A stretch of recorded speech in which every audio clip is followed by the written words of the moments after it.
Gas masks and hand grenades.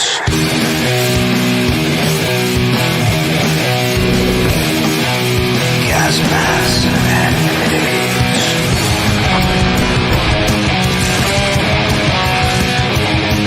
Gas masks and hand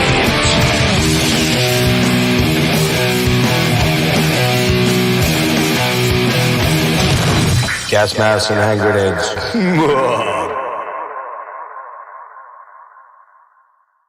Hey, what is happening? It is Gas Masks and Hand Grenades here, the place where music melts your mind. I'm your host, Jeff, and look who I've got. I always do this because that way I'm covered. If somebody's on that side of me, I'm good. So we have Mr. Andrew Craighan. Did I say that correctly, sir?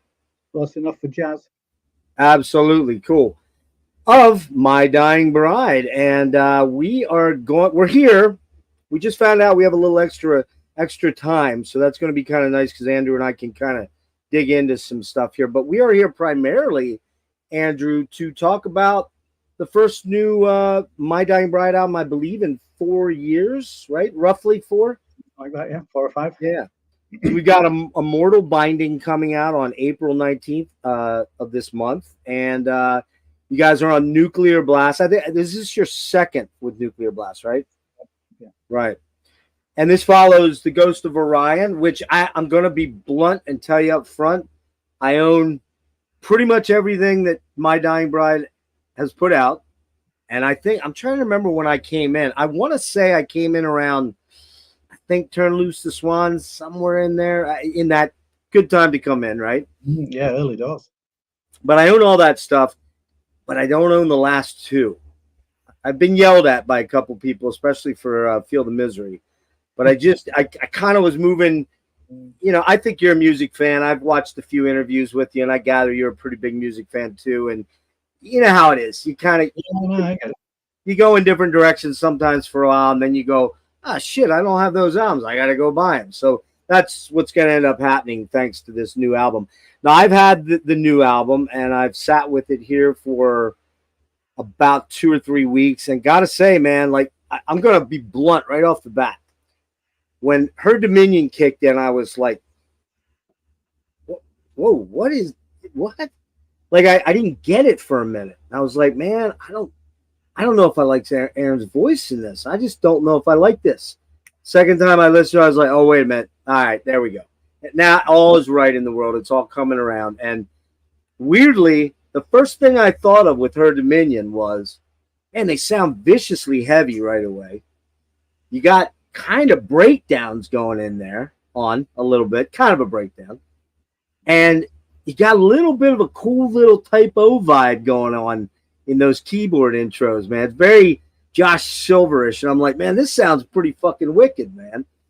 So off to a good start. And as the album progresses, it gets better and better and better. And we're going to talk about a couple tracks, but first of all, let's talk a little bit about the creative process of getting to this point.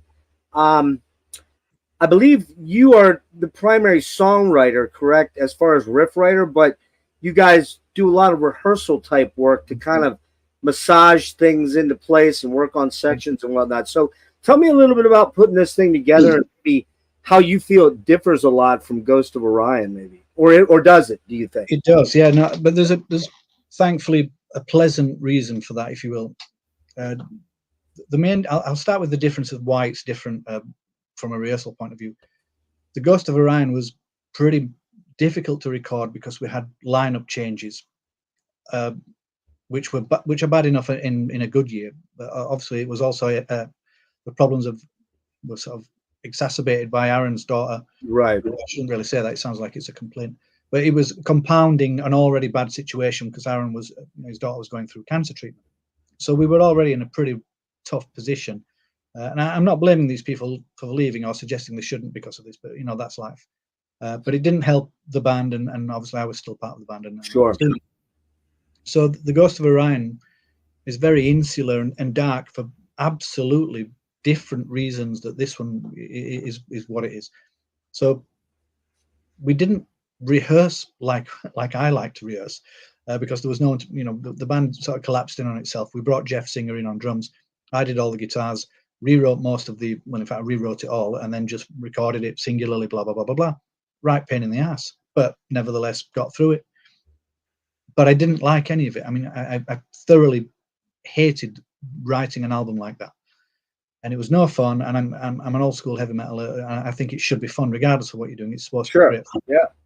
So when we finally found a replacement in Neil, and obviously then Dan came back on drums because Jeff's work and private life sort of conflicted with what we had planned, and he stepped back.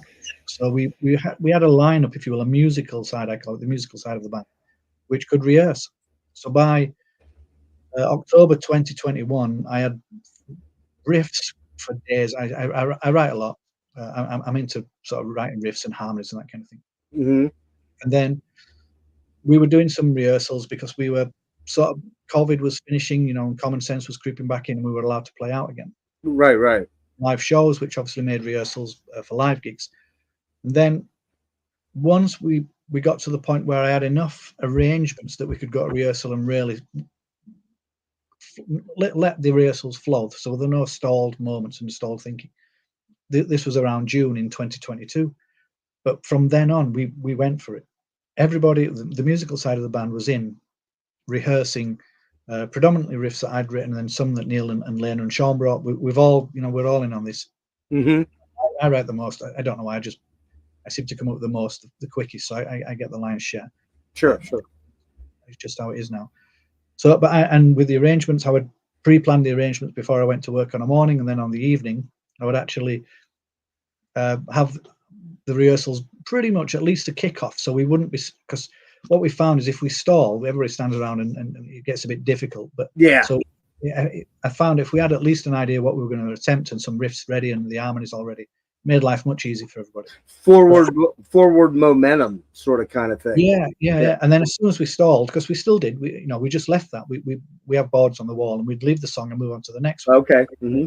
So it kept it going, and it worked. There's no question. But behind all of that was the band's sort of dedication, if you will, the musical side, to turn up twice, sometimes 3 times a week after work and dig in till 10, half 10 at night, and then go home and do it all again later on. So we just rehearsed, and we rehearsed for fucking months.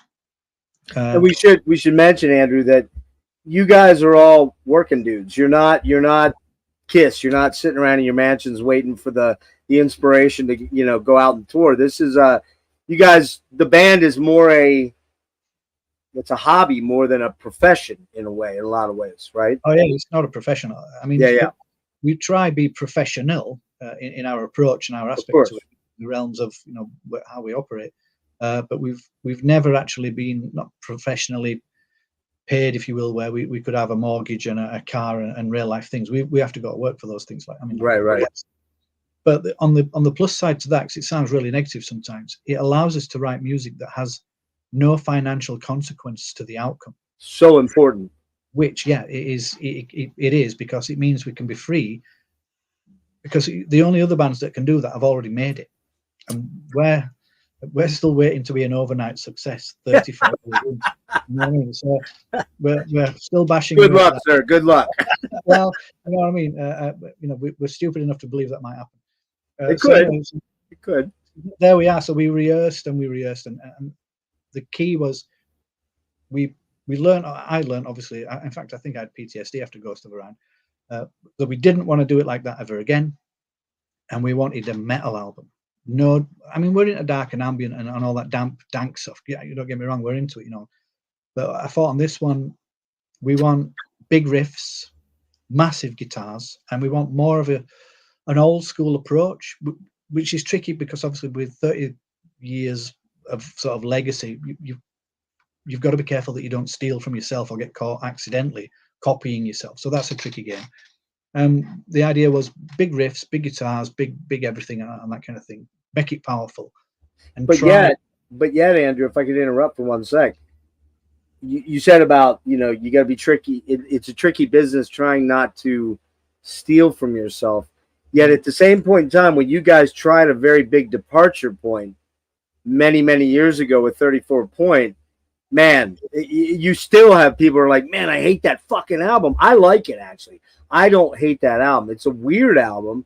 is certainly the albatross. It's the sore thumb, but I kind of dig it because it's weird. And you know, this album right now, what I hear a combo of Bargasto Whitby, and I hear a little bit of quite a bit of the Dreadful Hours in terms of just the overall scope of the bigness of the songs and just how they kind of build, which you guys always build the atmospheric sort of riffery and that forlorn harmonies that you're known for. So again, when you say you got to be careful not stealing from yourself, if you don't steal from yourself to a degree, you're kind of fucked because everybody's going to go, oh, what do they think they're Dream Theater now, or you know, that kind of thing, right? Yeah, it's a tough one. I mean, it's just tough, but the trick, if there is such a thing, or if it's called a trick, we create our own titles and we put them on the rehearsal wall and we write songs to them. But ultimately, we all know, and we're all in agreement of this, that we're writing songs that have to sit. We're not doing 34 again. I'm that guy online that fucking hates that album. I've got about 100 pseudonyms ready. You're the guy in the band that hates it? Yeah. Okay. We can do it later on if you want. Okay. And I'm open about it as well. Everybody knows it's not a secret. Yeah, I know. I've heard you talk about it. I have. So yeah. We'll give it a pasting later on. So the idea on this, since we got over the shock of doing that, is to write music that the musical side of the band consider sits perfectly within the realms of the band name, My Dying Bride. Right. Now that leaves us wide open to almost anything, if truth be known. So these songs and the riffs and the arrangements don't stick out to me as anything that shouldn't be under the MDB logo. Oh no way! Yeah, no way. Yeah. The tricky part, I suppose, is not. Well, it's a rock and a hard place because you've not got to repeat, but then you've got to be new and the same at the same time. Exactly. That's yeah. And then in the end, you just go, fuck it and fuck them. We'll just do what we want because otherwise you get nowhere. So and ultimately, all we tried to do was write a big bombastic album. And the two things we kept repeating in rehearsal was we want big riffs, which we got because we're fairly good at that, and we wanted to write riffs that would give Aaron a platform that made it difficult. I mean, this was like painting him into a corner in some respects, which is unfair, but you know, so be it. Made it difficult for him to not sing death metal vocals because we loved that. Okay. And we thought, any riff we came up with, you know, Sean would go, fuck me, that'd sound good with death metal vocals. And it could be anything. And it's like, well, yeah, it would. Yeah, I'm sure it does. We'll try, you know. So we tried to dress it to encourage that. And I think it works. I think we've probably got the balance about right anymore. I mean, it's difficult to criticize it. I think it sounds pretty good as it is. But there was behind the scenes an element of chicanery, let's say, to draw out the death. Push Aaron into that. Push cattle shoot him into it, right? And it wasn't a secret either because we have about 1 million emails saying we've done a new song. Here's some, you know, we'd send him the parts and say we reckon death metal vocals on this for every time. So he'd be like, "Fuck you guys." Yeah. Does he? You know, good question. That brings up a good thought, though. Does Aaron struggle with wanting to do the death metal vocals anymore, or is it hard on him physically? I mean. Because, you know, I'll give you a good example. Michael from Opeth obviously just stopped, except for when they do the live set, and he doesn't quite sound the same. I love Mike and I love Opeth, so I love the proggy stuff. It's fine by me. But there's a good analogy to you guys where you tried to do something a little different and it really turned hard on you, right? Opeth did it, and it turned hard on them too. There were a lot of the death metal guys like, fuck this band, man. What do you think they are? Fucking, you know, Yes now or what? It's that kind of thing. And yeah. Mike's just like, that was me. That was you. You're not the only one. Most of my friends are like that. They're like, you like that album Heritage? I'm like, yeah, it's kind of cool, man. It's weird, you know. But I like a lot of old prog too. But I get it. But does Aaron have a thing about the death metal vocals and versus clean? Yeah, I think. I mean, I should be asking him, but I'll ask you. The closest I can remember is that we had a conversation through Ghost because again we were championing the death metal vocals on that as well. It didn't work as well, and they are harder to do. There's no question about it. And the problem is, once committed to an album, you can't not do them. Yeah, live in particular. Yeah, precisely. Yeah. And then what I found was, obviously with age being what it is, and a relentless march towards old age. Absolutely. I think it was more of a, maybe it's health, maybe it's energy levels, maybe it's a combination of all of them. That if we can get away with, I won't say get away with, but you understand where I'm going with it. If we can have songs that are potentially going to be played live have less, because we've got a lot of death metal vocals, and you can imagine the same conversations happens when we try to do a set for live. We're all picking the songs that are rowdy as our version of rowdy as fuck. Of course, right. And Aaron Stratter chooses the ones that are easy to sing. He's like, fuck you. Again, he's like, fuck you guys. Again, yeah, it's all of that all the way through it. So there's clearly, because we're not singing, so we don't care that it hurts. So it's like, so it's difficult. That's a key thing. I mean, I think people have to realize, and you do obviously, but from the outside looking in, that this is the most irreplaceable thing in a band in a lot of ways. And if a guy is sick, man, or he's not feeling as strong at an old age, like you said, I mean, I'm 58. I just turned 58 2 years ago. 2 years ago, 2 days ago, 2 days ago. Sorry. That's tricky math, isn't it? Right there. I was an accountant, believe it or not. You wouldn't know it though by that, right? No, 2 days ago, 31st, I turned 58. Man, I'll tell you, I people know, but it's a struggle, and I couldn't even imagine doing, it's unless you're Glenn Hughes, which that man's voice still sounds as good now as it did 50 years ago. Everybody's changing, man. His voice, is it? I mean, in fairness to Glenn, that's not his voice. He's channeling Satan. You're hearing Satan there. That's probably it. You're right. It's not the same. Something's up there. There's no question. But I mean, you look at any of the guys. I mean, even the metal god, man. I'm noticing some subtle differences there. Bruce Dickinson, I'm noticing. These guys are all in their 60s or 70s in Rob's case. And Geddy Lee, my favorite band is Rush. And Geddy was, last 15 years of his career, he was not singing, screaming Rocinante from Cygnus X1. He couldn't do it, in fairness, and with the realities of, like I said, the creeping old age that we're all suffering, I'm not saying this was like one last hurrah to try and get death metal on an album. Right. In fact, we never even thought like that. But we were merciless in our decision, and we didn't consider anything apart from the finished product. I mean, for us, it was just these songs. Some of them need this vocal style, and they got it, and I think it sounds brilliant. And so, any sort of, and from my understanding, there was no struggling. These, you know what I mean? He practiced and they flowed. Okay, yeah. So maybe he because sometimes you can sort of think, oh well, I'm old now, so I can't do that, and then because you've said that to yourself, it becomes true. Whereas if you go, me, the going on about death metal vocals again, and then you do it and you think, well, actually, that was not as bad as I thought, and then suddenly you realize you can still do it. And let's face it, we won't do all of this album. I mean, live, you won't have to sing the whole thing in one go, and we can balance it if truth be known. How long a set do you guys typically do when you're doing like a headlining set? Like 65, 70, or are they a little longer? No, if we were headlining, it'd be at least 90 minutes. Oh, you would do an hour and a half. Okay, all right. Yeah.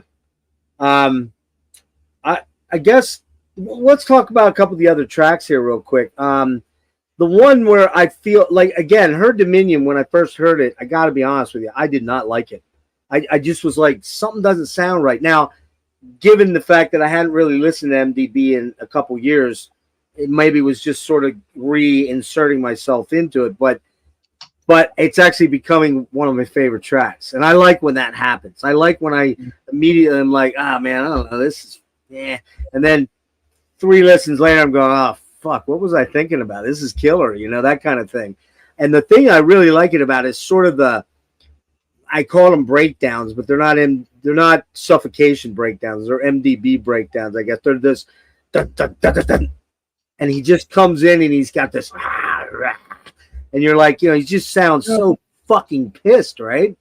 The idea behind that, I haven't said this anywhere else, but the idea behind the dun, dun, dun, dun, dun, dun, dun, it's Black Sabbath, but our version. And in my mind, I was hearing generals gathered in them. I was just gonna say, pretty much War Pigs. Yeah, dun, dun, dun, because I fucking love that song. You know what I mean? Oh yeah. Copy that in some. I mean, as you can tell, it's not a copy. It's nothing near.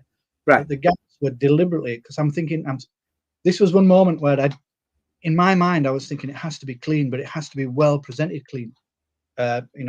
Similar to the Sabbath, how Ozzy delivered those lines. And I'm thinking, there's no way I can't describe. I don't have the vocabulary and the skill to describe it to Aaron to make it sound like what I'm hearing. So I'd left it and just thought, back to his old routine. Death metal over that as, that's what we know. And then so we got bam, bam, bam, bam, bam, bam, bam, and now off it goes. And we just left it. Yeah. And we deliberately left it. And then later on we leave it so it's feedback, because why the fuck not? It's heavy metal. And we wanted the bass to have a go at being prominent as well, the bass guitar. Yeah, I'd say that song and the Apocalyptist are kind of the super crushing, chunky, riffy songs. The rest of them kind of fall more into line with the typical, I don't want to say typical, I mean it in a good way, not a bad way, but the more typical MDB sound. For example, the second of Three Bells, man, I love that song. It builds and builds in emotional, there's an emotionality to that song that just kind of swells like all your really great songs, you know what I mean? And that one, by the way, I linked the videos for Thornwyck and Second of Three Bells. And Thornwyck is great too. Second of Three Bells was the next song that kind of, did a 1-2 punch on me. I was like, man, this is cool. Because it has all those really great harmony guitar parts going on. And you're doing the long, what I call the My Dying Bride notes. They just kind of hang and they hang and they hang. And it was funny. You caught me playing guitar, and I really don't do that usually. I don't know if I was trying to audition secretly or something, but I was actually fucking around.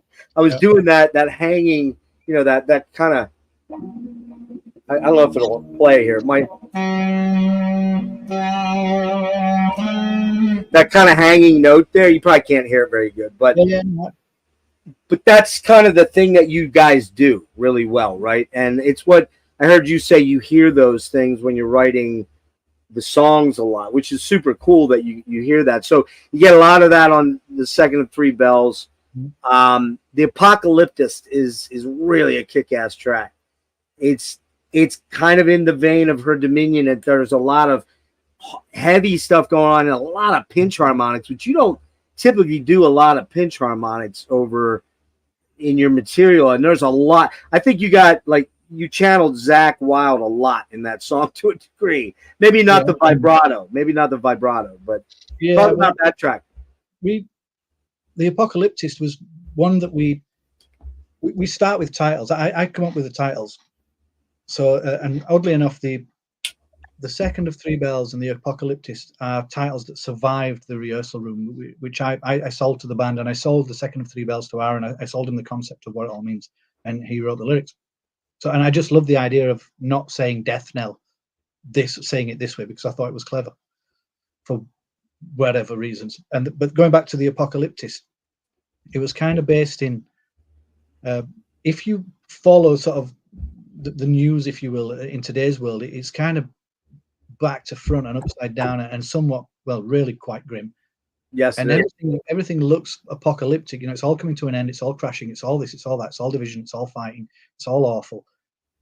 And I suddenly found myself, well, yeah, we're all apocalyptists now. Those that see these things, and I thought, well, fuck me, there's a title. Straight to rehearsal, write it on the wall. We're writing this song. Can I ask real quick? Do you ever go on X, which was Twitter before? Do you ever do that? You don't do that, right? No. Let me tell you, if you went on there, it fits absolutely 100% perfectly with the Apocalyptist, because every fucking post on there is doom and gloom. It is like the world is ending. And in some respects, maybe it should. I don't know. I hate to say that way. I don't mean it that way, but I kind of mean it that way. Like maybe the world, maybe planet Earth needs a fucking reset. I hope it lasts. It gives me a few more years, but after that, and my kids are done. Who knows? You know, but there's always a generational thing. So, but yeah, the Apocalyptus. Go ahead. So we have the title, and then one of the rule, I don't remember who came up with this, but the rule was, right, okay, we're not following, I mean, we don't follow many musical rules as it is. You probably appreciate that by now. And metal, our style of metal really doesn't. But we decided that we're just going to write riff after riff after riff, and we're not going to overthink it. In fact, we're going to do the least amount of thinking on this one as you possibly you can imagine to write a song. And it was the easiest to do. And we just jammed it together, and the riffs came, and the riffs fit, and the riffs blended, and the riffs all. I thought, well, we didn't really understand how we did it. It just came together. We just knew it had to be apocalyptic. It had to sell it, because we were writing the music, if you imagine, to an imaginary story of grief, and then an element of maybe reprisal and relief, and then more grief at the end. And we made the story up ourselves as we plodded along musically, as it came down. You know, as the riffs built down the board. And when we got to 11 minutes, we kind of got to the point of, I think it's done. And we all stood around, we go, I think we've done. And it magically, if you, well, I mean, there's a bit more work involved than just magic, but it magically appeared. And thankfully, the title survived the sort of culling that we do, because I think it's a good title and suits the song. Oh, for sure, yeah. But I'm trying to remember, Bargust of Whitby, is that like a 35-minute song? Am I right? Yeah. And the reason for that spite that caused that, because we were doing, I think we were doing a map of all our failures some years ago, and people were saying, you know, it's taking too long. Can't you just perversely in their mind, not being able to write an album means you can quickly do an EP. I'm like, you're fucking mad, you lot. But anyway, so we did. But the idea was that we would do an EP. And I said, I don't want them to put a live track on the B-side. It's so lame. It's so boring. Right. So we said, you know what? We won't allow it. We'll write one song, but we'll make it 30 minutes long. So it was just to spite peaceful fucking plans of. But it's a story. It's a narrative story. Oh, I mean, it's it's a fucking ghost story, essentially, more or less. Yeah. Horror story. Well, I mean, it's if you go back to, it sort of harkens back to Sherlock Holmes, the Hound of Baskerville. Yeah. We're big fans of all of that. I mean, in fact, I've just done an entire episode of the 1940s black and white versions of Sherlock Holmes with Basil Rathbones. Yeah, and there's no other Holmes. I know Jeremy Brent was. Well, what was his name? Jeremy Brent, right? Well, almost everybody's had a go. I mean, one of my other favorites is Peter Cushing, but Peter Cushing. He did. I didn't know he did Holmes. Oh wow. Yeah. Well, I mean, he's done almost everything, but for me, it's Basil Rathbone. Sadly, for everybody else, the modern ones are okay too. I don't mind the modern ones, but anyway, I prefer those black. Yeah, it's Basil and Nigel, man. Those were the two dudes, right? They were the guys. Yeah. Because you and I grew up in the same era, so that's the kind of stuff we saw, and it was like, it was just great. I also wanted to point out A Starving Heart. Really cool track. I really like the intro of that track. It sounds almost Celtic. It's got a Celtic lilting sort of vibe to it. It builds quietly and slowly, and then the heavy comes in. I really dig that track. The intro was, I wrote the intro here, and it was a 3 guitar part intro, which we slimmed down to 2 when we got to rehearsal. And then we rearranged the intro ever so slightly, because again, working to a title, me and Neil were having a conversation about, as you do, the way Europeans bury people as opposed to the way Vikings burned people. Oh, right. They burned people. Yeah, the boats. So the original title of that one was We Burn Them, because Neil said, oh, yeah, we burn them. He considers himself a Viking, but don't go to a funeral near him. It'll be a fucking pyromaniac's dream. So the title, once the title became We Burn Them and we knew it was a Viking funeral in our minds, we rearranged the not necessarily to bring it more into Europe, because we're in England, so. But we tried to give it an element of that, but without falling into folk Viking. As you can imagine, that's not our scene. So it was deliberately guided towards a funerary, which will come as no surprise. But the actual lyrics ultimately changed that. Not that it makes a lot of difference musically. So there was an element of deliberate, if you will, folk, and not necessarily Celtic, but definitely folk and Viking esque folkiness to Yeah. it. There's a folkiness to the beginning of that. And I'm not talking like enslaved folky or early over folky. It's more of a. It sounds. I said. It sounds more British Isle-y. It's got more of that kind of vibe to it. You know what I mean? That's what I heard. Yeah, I mean, it's quite by design. I mean, every note's meticulously chosen and rehearsed till it bleeds, type of thing. You know what I mean? So we knew, but we were writing a funeral march. Okay, and that kind of has that vibe. Do you, when you write these songs, typically yourself, are you making demos with like plugins, or because you're probably not, and then reamping, or how are you creating these things to go into rehearsals with, or are you just going in and showing the guys the riffs and going, okay, this is where we start. This is so many sections of that, and then I add this. How does it work? It's not as I'm not into reamping at home. I just play. I have a sound which sounds like a heavy metal band with more delay and reverb that I'm allowed in the studio. Right. So I'll come up with the ideas. I don't overproduce it here. I don't faff about with reamping and too many effects. In fact, I'm not interested in that at all. I just get the guts of it going, because what I want to do is ensure that when we get to the rehearsal room, it's relatively pure and still can be manipulated if they find changes that it needs. I don't want to have thought about it here for months and months and months, and then any slight change ruins it. You know, that can, or for me. So they'll get more or less a riff and a harmony and possibly a bass line. I'll do those as well.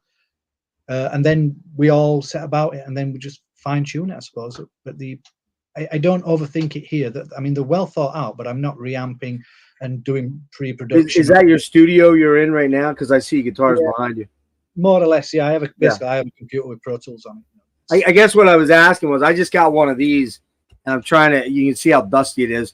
I'm trying to get my head around a lot of it. And it's pretty.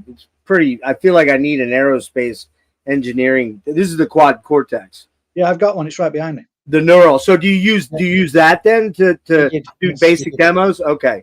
Yeah. Well, I used that for basic demos, and it was used on the album as well. Okay. So what we built out. I mean, really, what I chased from the Quad was I just built my live sound. I just stuck a 5150 in it, and I used a Soldano as a preamp, which makes it messy, but I guided it back, right, dialed it back, and then I'm looking for HM2s, you know, the old Swedish sort of sound. Yeah. To 12 on everything. Speaking of HM2, that's the cheapest HM. This is a total ripoff. It's killer pedal, man. Yeah. So or the old Rat type of distortion. So right. I mean, for me, when in the settings there, I'm looking for the old stuff. I've no interest in the modern sound. In fact, I think it sounds. It misses something. It misses the point. Super processed and super sterile, very sterile. Yeah. So, and then when we get to the studio to actually record, we had two real live 5150s, a Mark 1, okay, a later one, maybe a Mark 2. It was a smaller white thing. I didn't really pay much attention to that. Mixed in with this sort of quad and various reamping at that stage. But for rehearsals, no, I want to keep it basic, because when we get to rehearsal, I'm using line 6 stuff sometimes, depending on what day of the week it is. And it's just a heavy metal sound with some delays and some reverbs. Nothing. I mean, even for the harmonies, we don't have separate sounds for that. We're not punching in different sort of, volumes and bringing extra delays. Okay, all right. I mean, when we play live, you get a live band for warts and all. You just get a live band. And you primarily use Mayones, is that how it's pronounced? I think Mayones. How'd you get involved with them? Because you've been using them quite a long while now. What, 20 years maybe? Something like that. I actually don't. I don't remember how we bumped into them. I think it might. They're Polish. They're out of Poland, right? Yeah. It was either Catatonia or Paradise Lost that were using them at the time. I think it's Catatonia. Yeah. Anders. Because we're very much in the same world as them. Yeah. I actually met Anders. I had a look at one of his guitars once. He was nearby, and we had the opportunity to see him. I think he was playing a gig in England, and I took a quick look, and I thought, I like the build of it, the quality of it. I mean, everybody's great at making guitars, don't get me wrong, but I kind of took to this one, and they were good enough to send me a couple. I've even got a bass as well, which is fucking. Oh, nice! Wow. Yeah. So I have a full collection. I have about 7 or 8 of these things now. and I wouldn't swap them. You know, we stick. We're endorsed by EMG as well, so we stick EMG 81s and 85s in. I have a couple of guitars with just 81s. Okay. The 81X actually, which during recording this album, we found we used 3 Mayones guitars. Neil's poor guitar was just poor. I won't mention what make it was, but it didn't stand up to the Mayones, that's for sure. But we found one of my Mayones wasn't as good as the other two, and we were missing an EMG-X, which I hadn't noticed actually. So we contacted EMG. They sent us a new one out in record time. I mean, Wow. Yeah, no, it was fucking sweet. Nice. And then we put that in, so we had 3 guitars to work with, all slightly different sounding, but all quality, just to give, because otherwise, I think the guitars should sound different. Sure. Neil, you want some dynamics going on there. Yeah. So, but we ended up with 3 Mayones guitars on it and a Mayones bass on it as well. So it's very much a Mayones Dying Bride. Fair. So I mean, so that we've been good to them, but they've been very good to us too. It sounds killer, man. I mean, it's very. I've rarely run into an MDB album that doesn't sound good throughout your history. That's been something you guys have been very consistent with. You have a sound that you have. Yes, there's dynamics to there's light and shade to every album, but you can tell that they're very well thought out, planned, kind of structured songs. There's no jamming going on just for jamming's sake type stuff, right? No, we don't. I'm not really good at any of that. I like mine to be preconceived. I mean, I can come up with it on the fly. That's not a problem. But in rehearsal, I found as time moved on that because time is it seems to go so much faster when you get older. Oh, dude, the older you get, yep. Mm-hmm. It's fucking weird. So you get to rehearsal, and by the time you've got set up, you think, well, I'm glad I'm ready, because I really don't have time to come up with anything new and then pack down and leave. You know, so. Yeah. We have to, in many respects, pre-plan it, which we never did. I mean, when we were kids doing As the Flower Withers and then Turn Loose and those kind of things, all right, we had guitars at home, but not the elements of what we have now to record at the level we can. So we wrote a lot of rehearsal, but it didn't seem to. It just seemed to happen. So you guys all live fairly close by, or no? Yeah, relatively. Okay. I guess now I don't have credits here, so I can't see. I just have the promo download. Are you? Does Aaron write predominantly most of the lyrics, or do you get involved, or how's that? On this one, he's wrote all of the lyrics. I sometimes get involved. I didn't on this one. On the last album, I wrote The Solace, and on the album before, I wrote Feel the Misery. But I tend not to. I don't really need to. But I only write them if they appear. If I don't sit down to write. Yeah, you mean the muse kind of happens for you? Yeah, it's strange, and it's happened a couple of times. But I tend to have ideas of songs that I think should take place, like The Second of Three Bells. Right. I sent Aaron an email of why it makes sense to me and why it will potentially make sense to someone else, and obviously he backed me up on that by doing it. And this is where I think the song should go, some pointers. But I leave him to it. You know, if it doesn't end up that way, that's fine. Well, I was going to say, so when you guys, you said predominantly, since you're the primary writer, you throw titles up that you've got, and I imagine you keep a written log or something on your computer or whatever. But at that point, do you ever, is there guidance for what your thought process is about the name, or you just let Aaron kind of let his imagination do what it does? Well, for example, Catherine Blake, the song from a few albums back, Songs of Dance. Yes, love that song. Right. Well, the idea behind that was my idea. The title wasn't mine, but I sold him the idea that this woman protagonist was having dreams where she was being sexually promiscuous, if you will, within the dream, to such a level that she would prefer to stay in the dream, or dead even, because this succubus, incubus type character, if you will, was luring her further and further away from real life and from life itself through this interaction. And I sold it as best I could with the words I have. I think we've all been there in that particular. No one wants to wake up. The older I get, the more I'm there. I'm just gonna. Yeah. I'll leave it at that. We'll just stop there. But no, I wasn't a teenager either, so I have no excuse. So, yeah, there you go. this idea popped up, and I had some names. Dieterorian popped up as a demon. I thought, where the fuck is this stuff coming from? Anyway, so I sold it to Aaron. He goes, yeah, leave it with me. I can work with this. Yeah. Catherine Blake appears. The Light at the End of the World, similar scenario. I sold him the big picture. The Light at the End of the World appears, and it's like a manuscript. It's so long. On this one, it was Second of Three Bells, but predominantly, if I have like with the Apocalyptist, you don't really need to talk about that. It's everything is in the title. Yeah, it is. Yeah, it can be anything as well. The Second of Three Bells was one where I'm into the funerary aspect, as you could probably appreciate. That I like all of that kind of stuff, and the idea that in historical times in England we had three bells, which each one at the time of someone's passing or close to meant something else. Oh, they were messages. The first bell, something very serious is taking place. okay. The second bell was the actual passing. Okay. Which might be on the same day. It could be weeks afterwards. And Right. Call to church because we're going to bury them. That's what that title means. Yeah. So, okay, and the second being the passing. The death knell. But death knell. But I didn't want to use just the word the death knell. The death knell, because it's been used. I'm pretty sure. I hope so. In fact, you probably wrote that song. If we go back and dig through all the catalog, you'll probably find it. You'll be like, oh shit, I already used that, right? Yeah. So when I was learning this, because I'm a big fan of near death. Well, if this can be a big fan, I'm a big fan of reading about near death experiences. Yeah, I find it fascinating, and it kind of draws you into that sort of funerary world, if you will, where people are bouncing in and out of time and that kind of thing.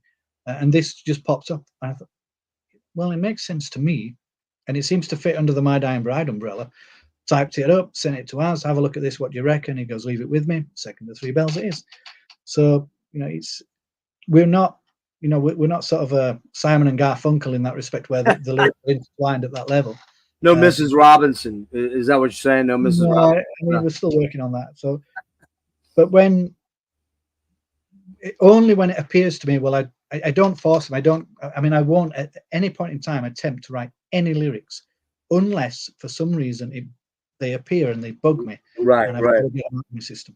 It's almost like you're channeling whatever the story or the messages that you want to get out. Yeah. Something like that. Yeah. I mean, I know it sounds weird, but that's they appear from somewhere, and I'm not thinking about it. I don't understand where they come from.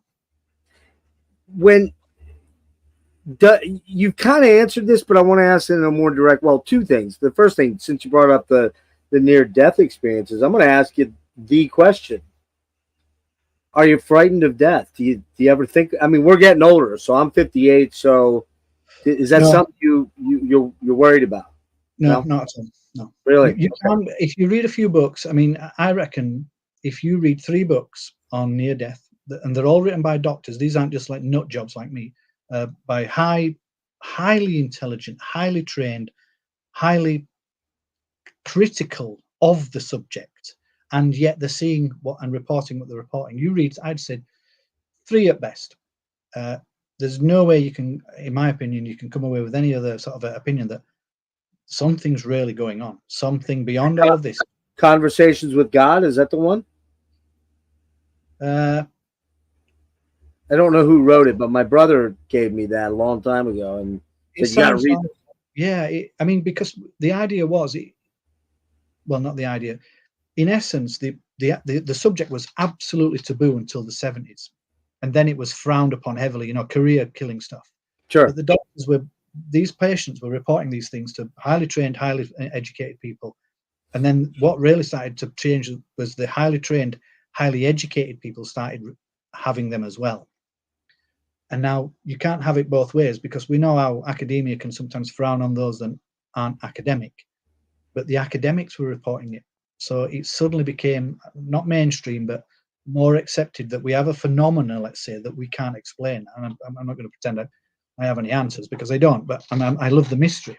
Yeah. But you read the books or go online on YouTube and punch some in. You'll see some reports. And some of them are phenomenally well written and well researched. And my take is the short version is there's something going on. Well, okay, so there's something going on. Good song, by the way. Good song. But yeah. So a question, a follow-up question, and maybe we're getting into territory if you're uncomfortable with just say I don't want to answer it. But So do you believe in a God, or do you believe in an energy force, or do you feel they're one and the same, or is there something other, an otherness there? I'll answer that using the terminology that the near-death experiences tend to come back and say. We don't have the vocabulary to explain precisely what just took place. It is so phenomenal and so all-encompassing, everything all at once, forwards, backwards, time doesn't exist, everything's one instant. But they all come back and say, I'm sorry. And this is reported up and down globally as well. And I like using the word globally to upset the flat earthers. Do you believe in a flat earth, Andrew? I'm just asking. At this moment in time, I'd take that. Everything else is lies, so why not? Sure, seems like it, right? Yeah. Yeah. So to answer the question, I think, and I don't mean to upset anybody that thinks differently, but I think God is probably a naive term for what we're experiencing, and I don't think we've got the power, computational power, to fully. I mean, this is why we're here, apparently, to do whatever we're here to do, and no one gets told what that is particularly. It's just we're here to do something. Right, right. And yet, but when on the, I mean, again, it's explained if you read a few of the books, it makes so much more sense. So I would use, and I think spiritual's probably a naive word too. It doesn't really explain what's taking place. Again, not to upset anybody, but these are the best words we've got to describe what I think is sort of potentially taking place. Yeah. So the anthropomorphic thing, the anthropomorphic Bible creation of God. In other words, that visage, I have a very tough time with that. It just doesn't seem to make any real sense. You know what I mean? And if you're following what's going on in the United States, without getting too deep into the political and aspects, we have certain candidates using that particular thing to further their agenda, and it's a very disturbing thing.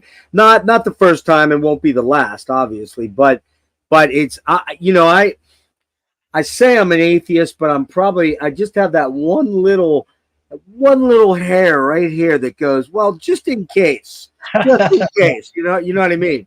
But it's it's an interesting topic, one I'd love to explore further with you at some point, but we got to get wrapped up here shortly. So let's talk quickly about live stuff. You didn't get to do any live stuff for Ghost because it came out during the pandemic, right? We've played it live since, though. We've played a couple of songs off it.